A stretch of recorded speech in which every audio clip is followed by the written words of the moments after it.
is Sam Russell, and you're listening to episode 59 of The Place of Sound. Thanks so much for tuning into this episode, and for those of you who have been following along through the past few episodes of the show, welcome back. For those of you who happen to be listening for the first time, The Place of Sound is a show that explores the theme of space or the social geography using sound and listening. We do so through a variety of audio media formats, so you can expect to do a few different types of listening in a single show. Episodes consist of what we refer to as audio portraits, or oral history-style interviews, that explore the topic of home. Soundscape compositions, which use everyday sounds to communicate the personal and social significance of a given place. And we typically end the episode with a short documentary-style piece that explores the place-based identity of the producer. The aim with these particular projects is to allow the producer to think about the places that made them who they are today.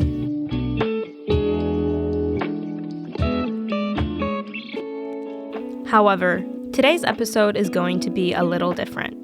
This is the third and final episode of a three-part series where we showcase some of the best projects aired in 2023. Each episode focuses on a different project type, and in this episode, our focus is on audio documentaries. If you missed the previous episodes featuring audio portraits and soundscape compositions, be sure to check them out on our website at theplaceofsound.com or on any platform you listen to podcasts. But for now, let's shift our focus to the art of storytelling through audio documentaries. These projects are a testament to the power of narrative, taking us deep into the realms of real-life stories, experiences, and perspectives. Audio documentaries, unlike other project types, offer a longer form of exploration, allowing for a more in-depth and immersive storytelling experience. Each audio documentary you'll hear today is produced by talented individuals in the Communication and Media Studies program at Carleton University. These projects were crafted together in Professor Vincent Andrusani's fourth-year workshop course, Digital Media Production. These pieces are crafted with care, combining interviews, ambient sounds, and narration to bring you a rich and compelling narrative that resonates with the human experience. And that's why I'm so excited to share some of our best pieces with you today. Due to their longer format, we'll only be listening to two projects, one by Hannah Watanabe and the other by Raquel Costa Correia. First up, we have Hannah's piece titled Limbo. In her piece, Hannah begins with a phone call with her mother and her experience living in Japan. She talks about her challenges with the Japanese schooling system and about her much-wanted move to Canada. Hannah discusses the theme of loneliness and running away from the places she lives in. Hannah, over to you.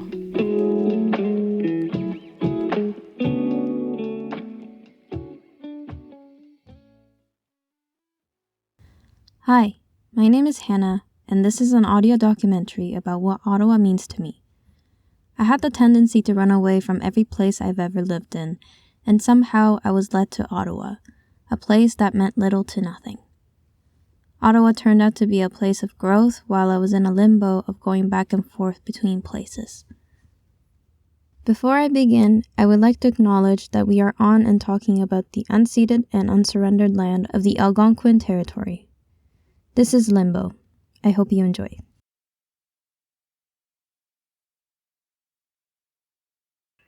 My name is Mimi Young. I am Hannah's mother. I was born in Canada, in Montreal, grew up outside of Toronto and then moved to Japan when I was 23. So Japanese school system is, it's all based on rote learning, so memorization and repeating what the teacher said. They don't really teach you how to think, how to give your opinion, how to debate ideas, how to express yourself. And if you don't fit into the mold of the Japanese student, then it's very difficult to fit in. Not fitting in Japanese society makes things difficult. So for you, you had a foreign mom, you were artistic, and didn't really like that and get along with the rote learning education system. It didn't work for you. So it was very difficult and very frustrating. And to move up through the different years of schooling, you have to take entrance exams, and that was not your forte. So it was very worrisome about how to make sure you were successful.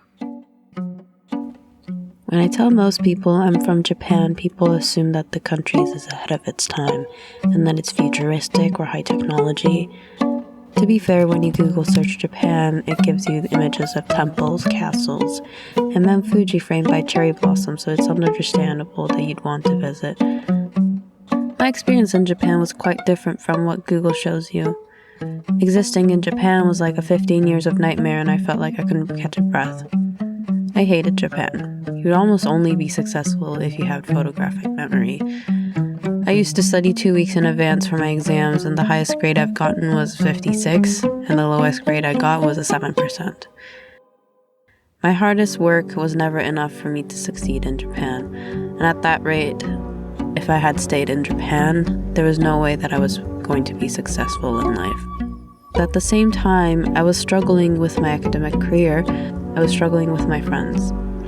Not that it's their fault, but all of my friends and I grew up hearing how beautiful white people are, so naturally the 25% of my whiteness in me was praised and glamorized. I spoke both English and Japanese because of my mom, but it often came off as if I was a show-off. Because I knew that being the ideal Japanese standard would make me fit in more, I would try to be that person in elementary school, and I would still not have a chance to fit in. Standing out is never a good thing in Japan. You're always told to blend in. What we call in Japan is shudan kodo, meaning collective action or group movement. This is ingrained in our system since we were in kindergarten. Though this isn't only bad and it can be good for teamwork, but mostly encourages people to blend in and conform to the social norms. What you hear right now is the shudan kodo that we had to perform on our sports day.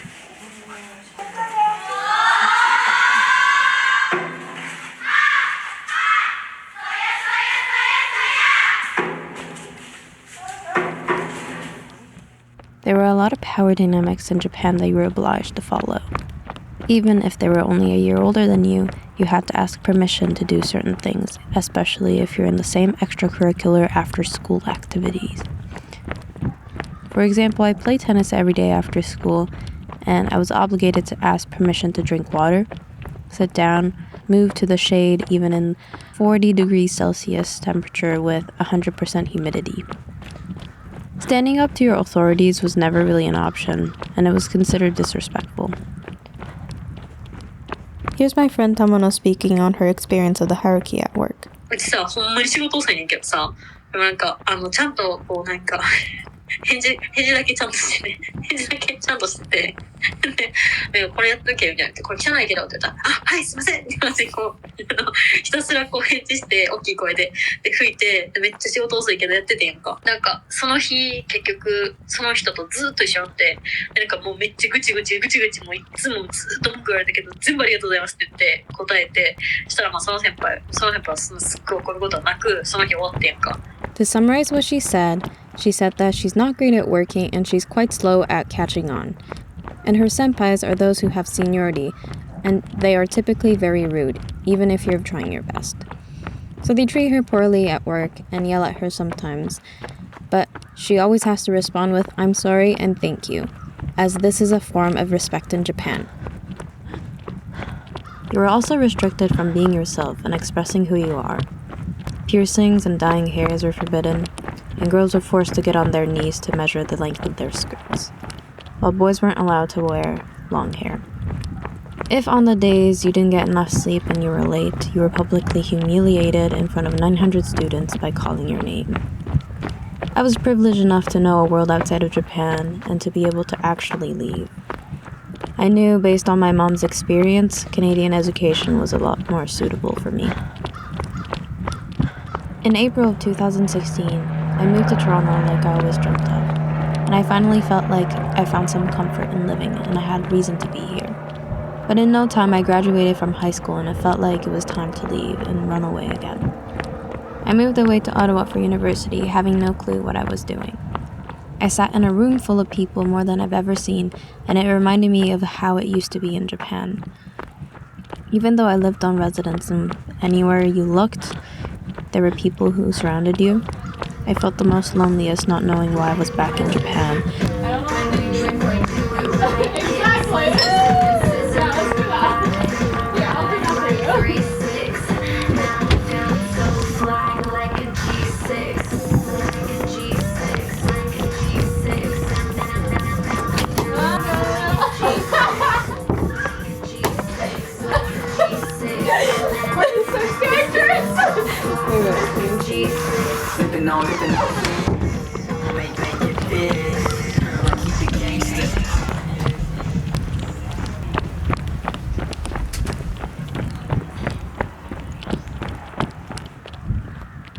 I was in a limbo of going back and forth between Toronto and Ottawa, hoping for some comfort. Something was pushing me away to keep running and running, far away from being in one place and being in the present. Perhaps it's my fear of being unaccepted by the people I grew to love in different places. As long as I run away, no one can reject me as a person. After 4 years of being in Ottawa and approaching the end of the university feels like I've reached the end of the marathon I ran for 21 years. Even though this marathon is coming to an end and I'm on my way to face another adventure, to go anywhere in the world, I won't be running away anymore.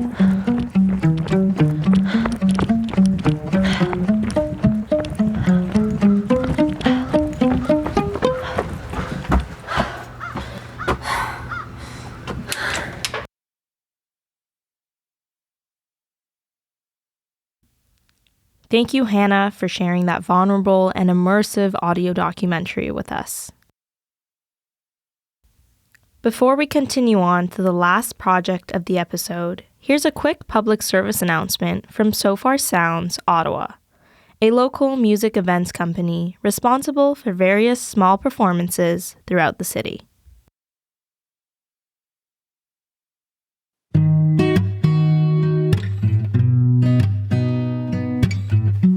So Far Sounds is a global music community that connects artists and audiences through live music. We bring people together to create space where music matters in 400 cities around the world, including Ottawa. Here's how it works. 3 unannounced artists. Each So Far show features different musical styles, and the audience doesn't know who's performing until they're on stage. Once you do, you just might fall in love. Curators. About once a month, So Far Ottawa welcomes a guest curator to pick the acts. The curators range from local producers, artist collectives, and labels. One unexpected space. From museums and boutiques, to rooftops, and to your neighbor's living room or backyard. We keep the location secret until the day before the show. We love showcasing Ottawa's unique local businesses and spaces. A different way to see live music. Our community creates an inclusive space where music matters so that you can get lost in the performance. So Far Sounds is a great way to discover new music, new spaces, and make new friends. Here's what a show can sound like. This next song, I love writing, and lyrics are very important to me, so this next song is in my opinion, a very lyrical song. So I'm not going to say anything about it. Hopefully what I wrote makes sense. So the song is called For Today. Want to perform, host, or check out a show? go to sofarsounds.com or follow Sofar Ottawa on Instagram. That's SOFAR sounds.com. Thank you. Thanks so much.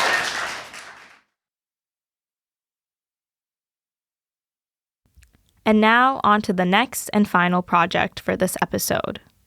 We'll be listening to Raquel Costa Correia's audio documentary titled A Place Just for Me.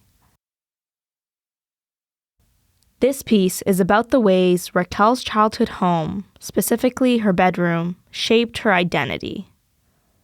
Also through a phone call with her mom, Raquel recalls some of her most meaningful memories. She shares her journey with singing and songwriting, and that no matter where her home is, she finds comfort in singing in her designated room. Raquel, take it away. Hi, my name is Raquel Costa Correia, and you are listening to A Place Just for Me. In this audio documentary is a story about sharing with you a space within myself that is part of my identity and has shaped who I am today in the place I am today. In it, I sit down for an interview with my mom over Zoom to help recall the best embarrassing moment of my childhood when figuring out the purpose and role that music and singing have had in my life. Take a listen, and I hope you enjoy.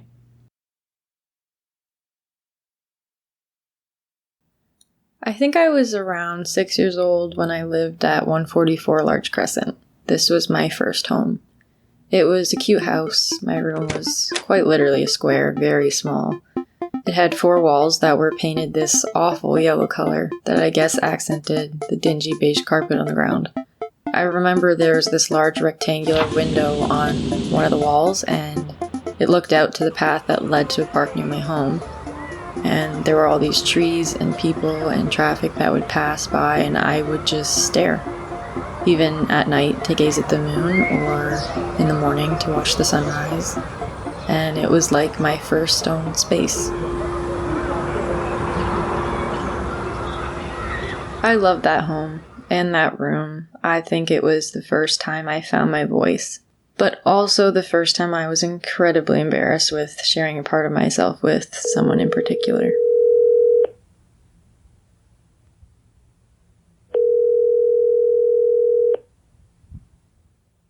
Hi, Mom. Hey, Boo. Do you remember the first time you heard me singing? I think the first time you sang was when you were around, I'd say around 5 or 6, when we were at Large Crescent. You found this little gray mini boombox that played CDs and had a little microphone, and you brought it upstairs to your room. You ended up choosing the songs that you enjoyed, and you made them your own. You sang along and created your own melodies on your guitar in your room by yourself. You'd be up there for hours in your room, keeping yourself occupied, and you would just express yourself until you thought that the song was absolutely perfect before anyone else could hear it. You were practicing and practicing because you wanted to do something for our Christmas get-together. You created a new song so that you could play for everybody on that Christmas. And again, you were up in your room for hours and hours and hours, making your own melody, your own words. You were a little intimidated by performing in front of everyone, but I have to say you did an amazing job. Everybody absolutely loved it. They loved your voice. Everybody was in awe. I just remember looking at Uncle Joe at that time, and there's literally, he was amazed. There was tears in his eyes. He was so enamored by what you did all on your own, and I was just in awe that everybody was so taken aback by you. You wanted to keep it to yourself, but your dad encouraged you to get out in front of people and challenge yourself and do it in front of people, so that one day if you wanted to become a performer, then you'd have to practice. Yeah. He was hyping you up for that song that you made. You know, we were so shocked that you came up with that song, that you came up with these words being so young. Yeah. It was amazing. We had no idea that you could do something like that. So your dad he was so excited that he believed you could become whatever you wanted. So he said, you should send this to Ellen. You'll be featured on the show. Canada's Got Talent. So naturally, I emailed Ellen DeGeneres. I found this random email on the internet, and I sent a video that my dad captured of me sitting on my parents' bed with this giant acoustic guitar and singing my song, I Love You More. I love more than anything you were. You know I love you in my heart. I think it's crazy how I dream of you. The only thing I think about is you. You won't tell me if you love me. I'll be waiting right here. Maybe I was wrong. Maybe it wasn't meant to be.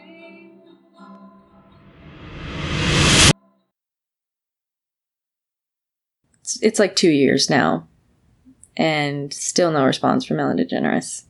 She never responded. Neither did her team, the way that my parents and I imagined she would.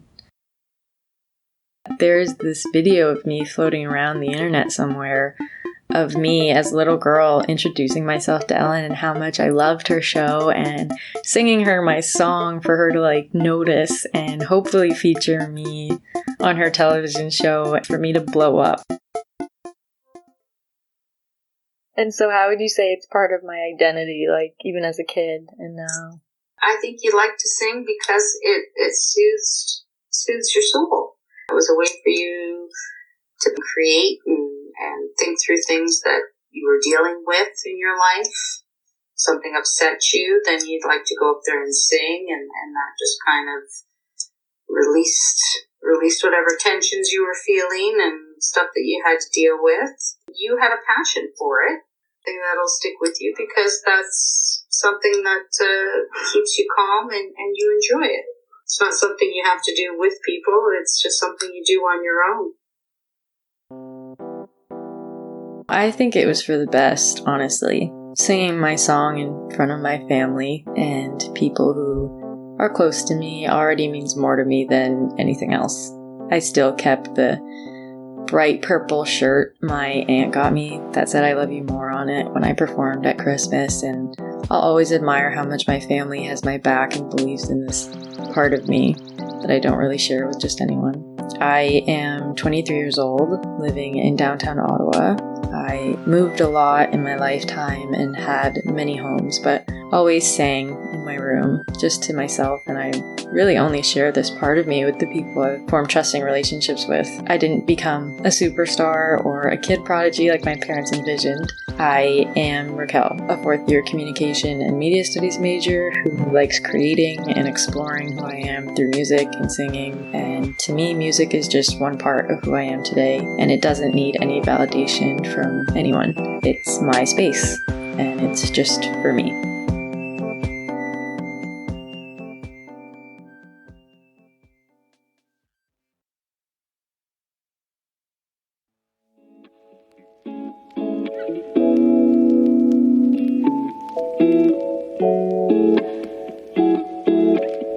Thank you, Hannah, and thank you, Raquel, for sharing your audio documentaries with us. And thank you for tuning in to this episode of The Place of Sound. Each project on our show is a testament to the creativity and storytelling of the students in the communications program here at Carleton University.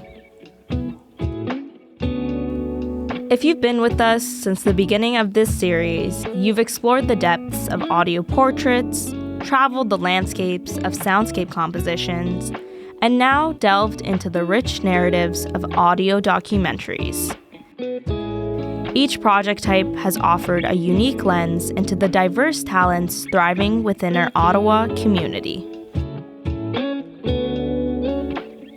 I hope as you were listening to the projects presented today, you were reminded of the power of storytelling in connecting us and broadening our perspectives. Within the complexity of our world, it can be useful to ground ourselves just through the act of listening. Now that we've wrapped up our 3-part series, we'll be going back to our regular schedule.